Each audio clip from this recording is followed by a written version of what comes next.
man. I gotta remember, there's a lot of smoke when you teleport like that.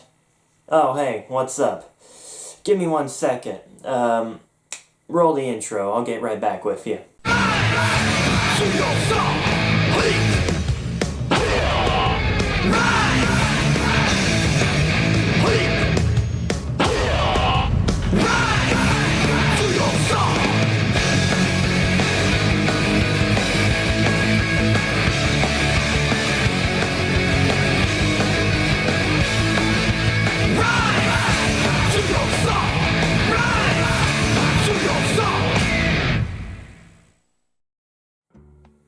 Everyone has that franchise that is really special to them, where no matter what happens, they eventually always come back to it. For me, that franchise is about an orange jumpsuit wearing blonde kid named Naruto. And to celebrate my love for this series, I'm going to be starting an annual event where every November I'm going to be taking a look at a group of Naruto games. And this November, we're going to be taking a look at the Ultimate Ninja series for PS2. Welcome to the very first Naruto November. Let's get one thing out of the way. I am not a huge fan of anime. Despite a few exceptions, I really don't care for the genre. But again, Naruto is the main exception to that rule. Now, being a huge fan of the series, of course I was going to play the games associated with the series.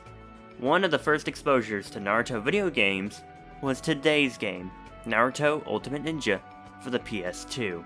This game was developed by CyberConnect 2, a developer who we will get to know very well as we do more Naruto games. But this was their first attempt at making a Naruto game. So how well did they do? In short, let's take a look at Naruto Ultimate Ninja for the PS2. Now when I'm looking at a Naruto game, there are several factors that I'm looking at. The first one, obviously, is the gameplay. Is the game fun to play? Now answering that question is rather tough. You see, Naruto Ultimate Ninja is a 2D fighter, meaning you move from left to right. But Ultimate Ninja has an added element of verticality, as you can jump around and even teleport to the back of the arena. As far as the actual fighting goes, well, that's where the tough part actually comes in.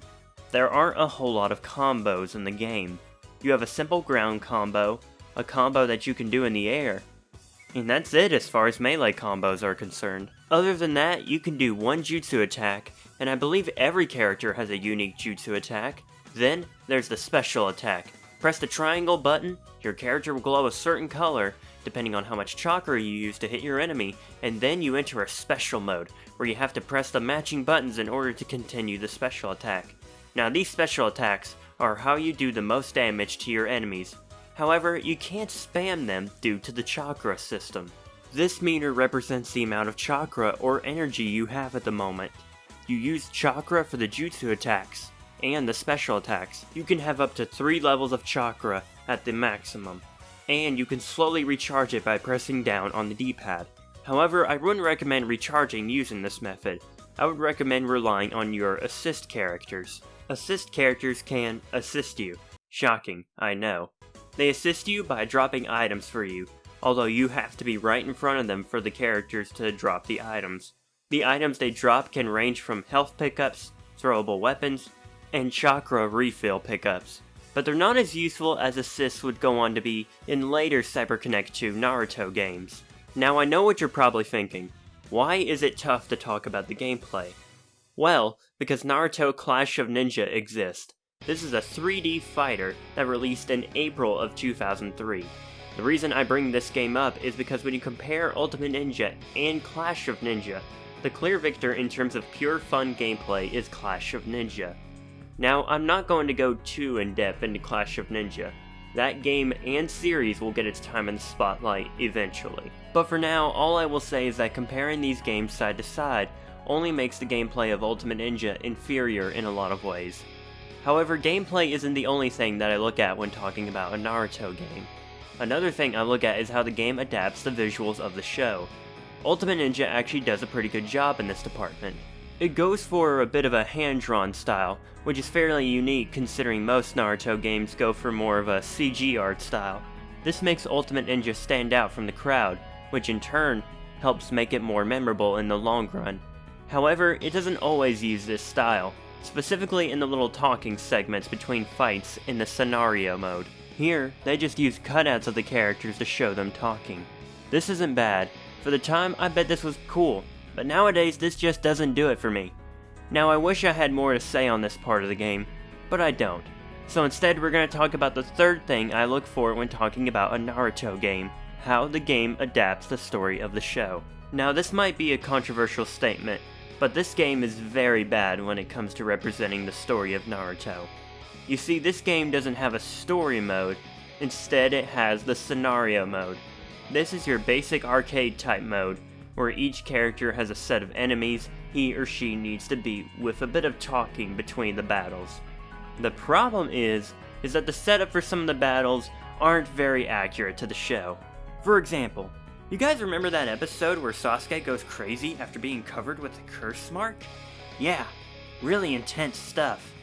Then you probably also remember the part where Sakura beat the crap out of him afterwards. Oh, it's that? You don't remember that? Well, that's probably because that last part didn't happen.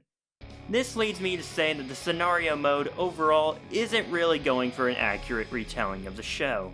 Instead, it seems to be going for more of a random battles that the characters have likely faced type of story. Again, it isn't terrible, but it could have been much better.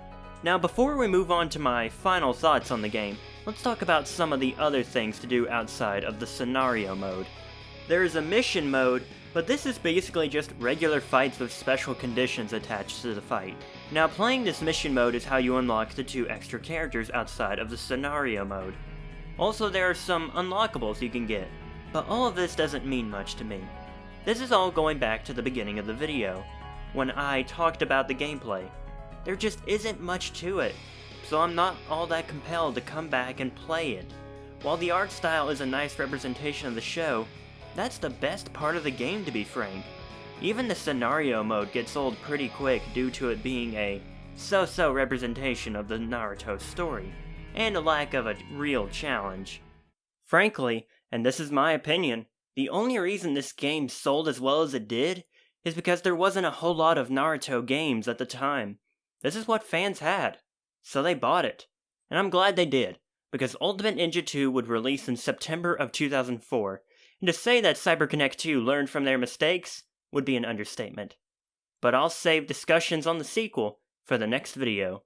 Thanks for watching, everyone. Be sure to like, comment, and subscribe.